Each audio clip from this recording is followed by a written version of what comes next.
welcome to Macros with Mythili, the ET Now show that looks at issues through the macroeconomic prism. As India waits with bated breath for Monday, 4th May, the lockdown is lifted, however partially. What are the issues and challenges facing the country on the road to normalcy, especially since normalcy itself will have to be redefined in the post-COVID world? In our bid to bring our viewers a 360-degree view of what is undoubtedly one of the most traumatic and challenging times of our lives, ET Now brings you a discussion with three experts. Fiscal Guru Rathin Roy, former member Prime Minister's Economic Advisory Council and presently director of the Delhi-based fiscal think tank, National Institute of Public Finance and Policy, monetary policy guru Ashima Goyal, member Prime Minister's Economic Advisory Council and presently professor at the IGIDR Bombay and also a former member of the RBI's Technical Advisory Committee. And to ensure the discussion doesn't get too academic but remains firmly rooted in ground realities, we also have with us Dilip Chenoy, Secretary General, Federation of the Indian Chambers of Commerce and Industry, also former MD and CEO, National Skill Development Corporation. Welcome to the show, Rathin, Ashima, Dilip, and thank you so much for taking time out to speak with ET Now. Rathin, in one of your recent columns, you advocated resumption of economic activities in low infection areas. Well, the government seems to have heeded your suggestion. Most activities are to resume in the green zones from Monday, with graded relaxation in other zones and zero activity confined only to the containment zones in the red zones. However, there are two problems with this plan. One, supply chains and distribution networks are much too closely interlinked across zones and states to allow resumption of activity in a big way. And more importantly, though green zones account for 43% of the districts in the country, they account for a relatively small share of the economic activity. According to a study by Saugata Bhattacharya, chief economist at Axis Bank and his team, states with urban hotspots accounted for 64% of GDP in FY19. So is the underlying rationale of this kind of graded relaxation a bit to limit the damage to the economy, or is it to restore livelihoods, Rathin? Well, I think what the government has done is quite logical. I think it is an error in an area when you have so much structural change to say that if this was the share of the economy in business as usual of a particular sector or economic activity, that will continue to be the case going forward. So obviously, I would expect in this lockdown to see the share of both agriculture and manufacturing rise in total GDP, if you're discussing shares. And to the extent that this secures agriculture and permits the startup of manufacturing, we are in a good place. The startup of manufacturing, of course, will depend on how quickly inventory is cleared. But to the extent that that is not a problem and manufacturing is able to restart activity, I think it also there's a positive economic content to this measure, in addition to obviously the securing of livelihoods. Ashima, whether you agree with Rathin on this kind of partial lifting of the lockdown, and he was fairly optimistic about the scenario unfolding. So I was wondering whether you shared his optimism. Yes, I think when we compare our death rates and our sort of escalation curve with other countries, we are doing much better. And, when you had a complete lockdown, it is very difficult to suddenly resume activities. So you do need some time for industry to restart, to find out the flaws in their supply chain, etc. So I think this is a gradual lifting is the way to go, together with technology which will trace contacts and help us to continue to keep the curve down, the infection curve. Okay, so this seems to be a compromise in Ashima's view. But Dilip, if I could ask you, the Home Ministry's exit plan gives a very detailed sector-wise a scheme of action, as it were. But even in the green areas, there are a number of restrictions. So travel by air, rail, metro is not allowed. There are restrictions in a number of service activities, etc. So how do you see the resumption of economic activity? Are you as hopeful as Rathin or more guarded like Ashima? No, I think, Mythili, there are two aspects to this opening up. The first, what they have done, actually, they've reduced the area of the red zones by identifying a containment zone. Second, in the red zones, they have actually opened retail outlets in a graded manner. Third, and which is very interesting, they have actually classified and taken this 21-day cycle into moving from red to orange to green. So it gives a little bit more certainty for us in industry to plan how to go ahead. Now, the challenge here is, and although Rathin did mention it, but there are supply chain issues, and you also talked about it in your opening statement, supply chain issues and distributing issues, because the red zones have a greater consumption. So those consumption items that are really in the red zones may not see the benefit in the immediate post-lockdown scenario, but hopefully, as we go along and as this opens, you will see activity happening. But as Rathin said, you are starting economic activity now, you're starting in the green zones, and at least from zero activity, whether it is the taxis or buses or other sectors which had zero outcome in April, they will have some outcome in May going forward. And as May progresses, you will see greater economic activity actually coming in. So it is a graded opening up. Some may argue that greater risk could have been taken, but I think that will also happen as we go forward. So it's a good beginning. But after that broad bird's eye view from three experts, let's get down to the nitty gritty. Rather than that same column that I was quoting, you'd also suggested that government should focus on businesses with good prospects rather than trying to revive all kind of activity. So as you can see, I read everything that you write very, very carefully. But in the present environment, are there any businesses really with good prospects, Rathin? Yeah, sure. I think that other than sectors which are obviously contingent on close contact, will have to repurpose to avoid close contact, such as most transportation services, hotels, and the like, repair services, personal services. It is well possible to resume economic activity in businesses that do not involve such close contact, including construction. I think a large part of construction can be restarted going forward. So in principle, there is no problem. But what I was saying in that column, Mythili, was when government chooses to support businesses, it should do so effectively and not in a stingy fashion. And if that means cherry picking businesses to support, then so be it. At the moment, I have not seen any indications of the government that it plans to support any businesses whatsoever. So my comment in that context is irrelevant. Oh yes, Ratina, that is something that we will return to later in the program. But Ashima, granted, it is a very tough call really for policymakers because they really don't have the luxury of hindsight and they have to take decisions real time. But one of the problems that we've seen is endless and perhaps needless confusion regarding the guidelines. So would it be better, frankly, for the union government to announce broad, clear guidelines and then leave it to states to do whatever is best suited for their own realities? Ashima? Yeah, I think that they are interacting a lot with the states. There's continuous to and fro, and the states are free to implement depending upon conditions on the ground there. So, in fact, I think that this is a great opportunity. In Maharashtra, for example, we have this huge problem of migrants, and they've just been allowed to go back to the states. It's talking about which industry will do well from a slightly longer perspective, I think because the agricultural rural areas are much more free of infection compared to the big cities, we should see some industry planning to migrate there, and that from a long-term point of view will be really good for the economy. Because we think that, okay, migrants are going back, how is industry going to start in cities? The solution is for industry to go to smaller places, and because Harris Todaro in economics, it tells us that we have too many migrants. We have more migrants than we need because they come given the probability of getting a good job. Then that is their incentive. So the probability is quite low. So actually, we have more migrants than we need. So it's not necessarily that industry in Bombay won't be able to find workers either when it eventually restarts. But we'll have a better balance between rural areas and better quality of life in terms of the environment, more distance working, people working from home. In Bombay, we have a lot of financial sector and they're finding that they're able to maintain almost all their activities with a large percentage of their people working from home.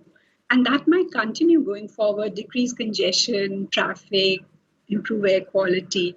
So there are many positives, and there are industries which will do well in these circumstances also. Okay, so let me ask Dilip whether he shares your very positive view on that, Ashima. Because Dilip, let me ask you, in fact, also the same question that I asked Rathin.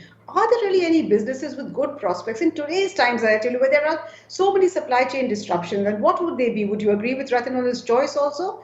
And additionally, I wanted to ask you, in the past, we've seen government announce its plan of action at almost the very last minute. In this case also, we saw the government come out with its MHA, come out with its new guidelines just 2 days before the lifting of the lockdown. What does this mean for businesses who are trying to plan whatever business continuity plans? Does it make it difficult for them, Dilip? So first, 2 days before the lockdown, yes, it makes it difficult for businesses to plan.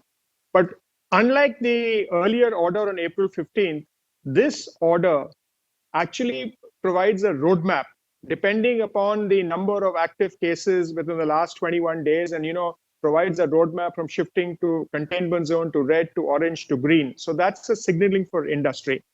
The second part of the thing is that, actually the lockdown order will have a very different impact on different segments of the industry.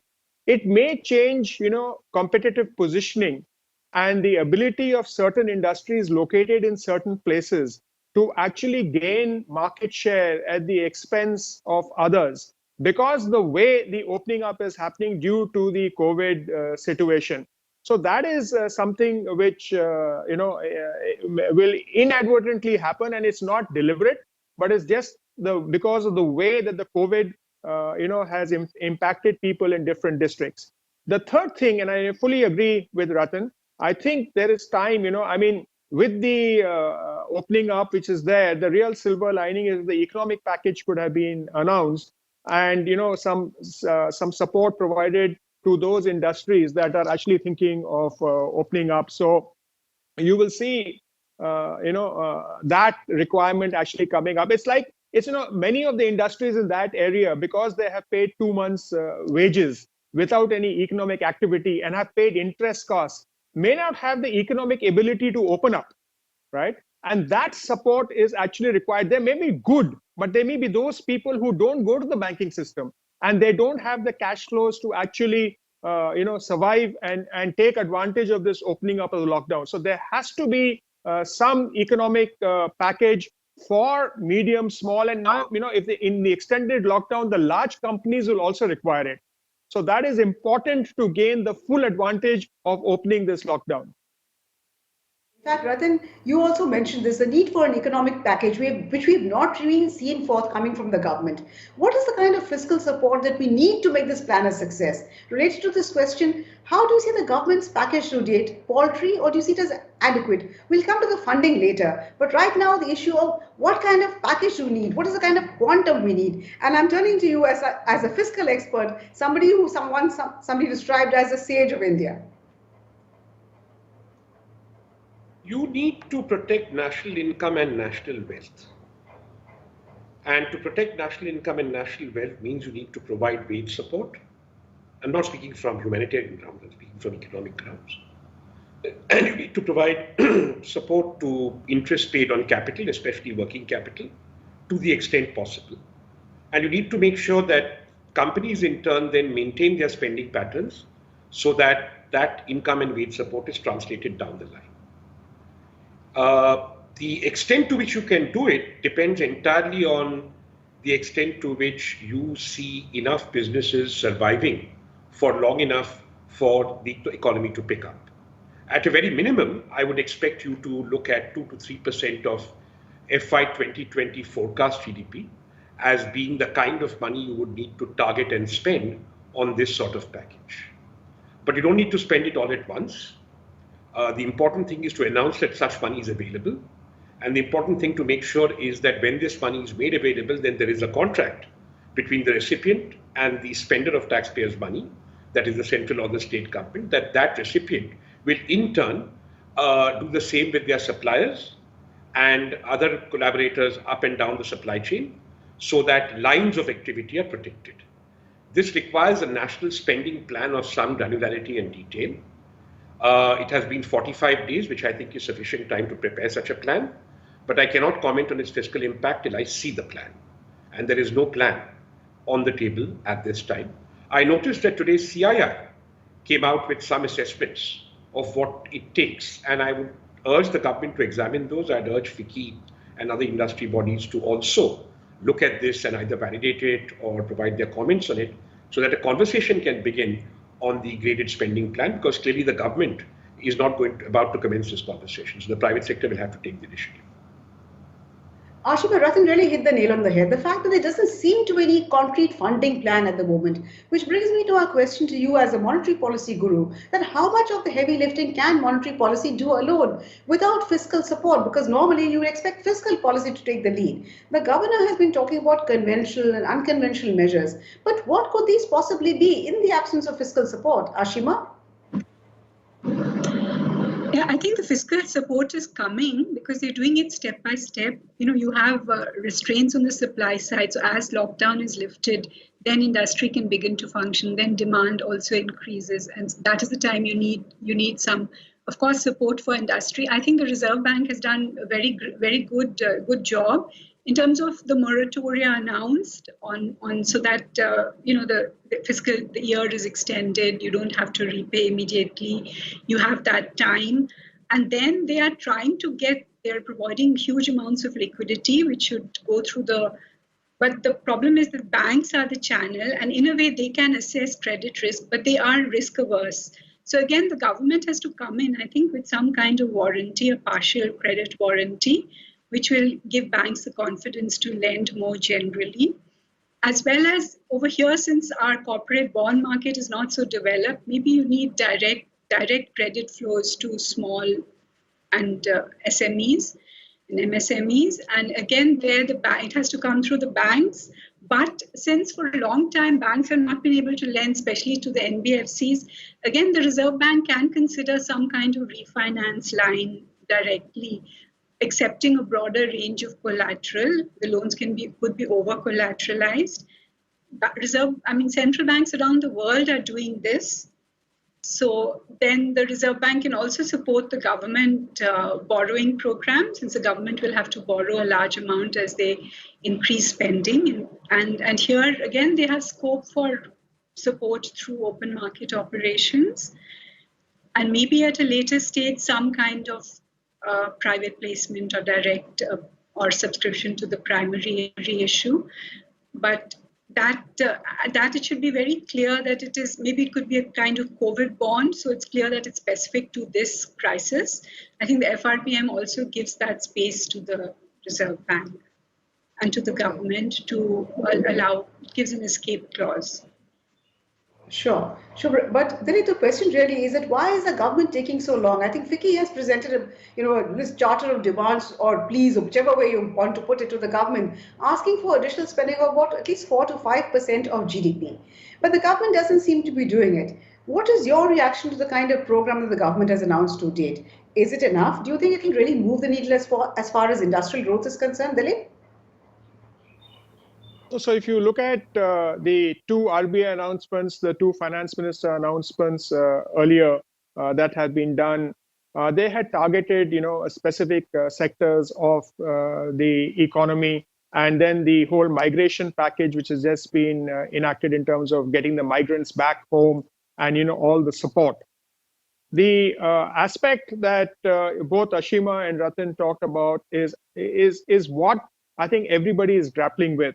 And simply put, liquidity is the problem. RBI has actually opened the liquidity window. They've also done targeted LTROs there for specific sectors as the NBFC and microfinance companies, and also for the commercial real estate.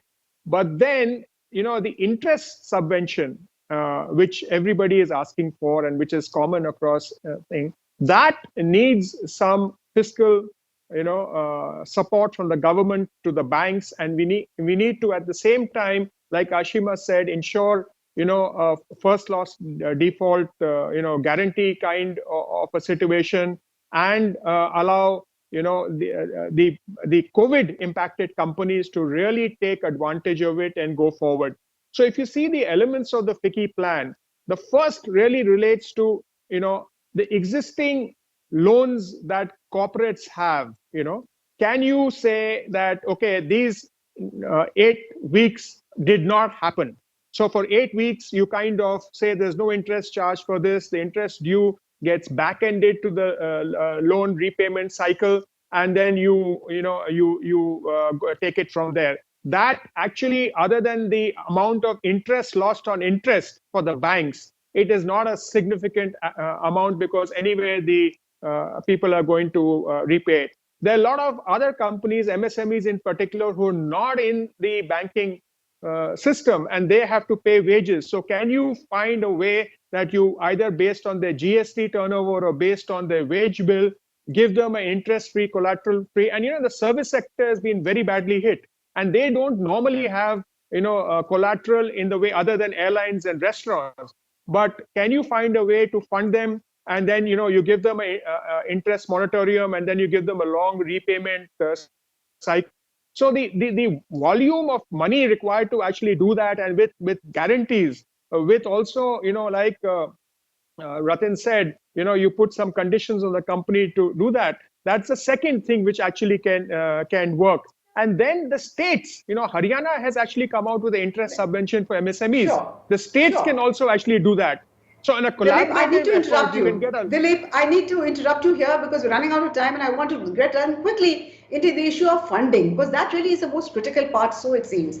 Rathin, back in 2008, the stimulus package announced by the UPA, partly with an eye on the elections, of course, saw the fiscal deficit double to 6.5 in 2009-10. So are the worries about the fiscal deficit overdone? Because even if one accepts that the official numbers are an underestimate, the fact is that fudging of these numbers is not new. It happened earlier, it happened now. So what really is holding the government back? Are these fears about the funding overdone, Rathin?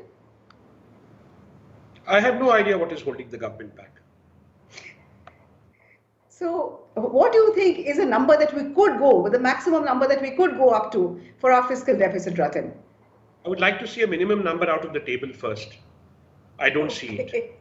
If anybody tells me we cannot, the first put out 1% of GDP simply by opening a WMA window and extinguishing it by making sure that, for example, the unspent balances, which I have repeatedly emphasized that are available to government, can be spent, then I think there is very little hope of funding anything at all, because that's like they're staring at you in your face. I think a further 2 to 3% will come very easily through the kind of COVID bond that Ashima was speaking of. I myself have recommended a particular product, a console. I think that would work very well. It would spread the costs out over time. Combined, these should make up for the inevitable shortfall in tax revenues. And then we can proceed to look at what the market can bear. But you cannot do these things by asking what is the maximum we can afford. You can only do these things by saying first, are we going to start spending some money? Are we going to look at the impact of that spending on GDP, because it's endogenous? When you start spending some money and economic activity picks up, then GDP picks up, then tax revenues picked up, then you borrow a little more and you spend that. At the moment, I see no indication whatsoever of any of these things happening. So to speculate about the maximum, when even the starting gun has not been fired, I think is a futile exercise. Well, Rathin, you're not the only one who's thoroughly, absolutely at a loss to wonder why government is not doing what everybody thinks it should do, but maybe they have their own reasons. Which brings me to my last question, Dilip, which is to address to you, really. We're seeing migrant labor is now making a beeline from host states. Now the travel has been allowed back to their homes. But at a time when capital has also become scarce because banks have become risk averse and labor is also going, what is industry going to do? Are they going to be faced with a double whammy of no labor or capital? How do they cope with that, Dilip? That is a very important point, Mythili. And what has actually happened in this scenario is, by creating the state as a boundary, within a state, you can actually, inter-district movement is now being allowed. But there are many places, let's just give example, Hosur, Bangalore, right? Baddi, Pinjore, where the state is actually an artificial barrier. And, you might be in both grid zones. So you have to remove these barriers to allow economic activity to continue, green to green zones, and allow companies to do migrant workers there. Construction companies with in situ workers were not allowed to actually start. So we have to look at making use of the existing workers that are there. See, it is also harvest season. Many migrant workers anyway went back at this time to help in the agriculture, either harvesting and sowing. So that cycle industry is actually aware of. But wherever we can facilitate movement, now if you're going to say intra-state movement is going to lead to 28 days quarantine, you are effectively increasing the lockdown for them by 28 more days. So we need to Absolutely. actually look at this. We need more cooperation among states, among district magistrates of adjacent districts. We need a new sort of cooperation, which already actually in this period has existed across government, right from the Okay. Prime Minister, Chief Minister, district management, but we needed much more. Okay. Absolutely. In fact, there's a lot that we need. But in all fairness, policymakers have an extremely tough time right now, and they need all the luck that we can possibly wish them. But thank you so much, Rathin, Ashima, and Dilip, for joining me in this very interesting discussion. Thank you also for watching. Remember, we'll be back next week with yet another edition of Macros with Mythili. Till then, it's thank you and goodbye from all of us at ET Now. Thank you so much, Rathin, Ashima.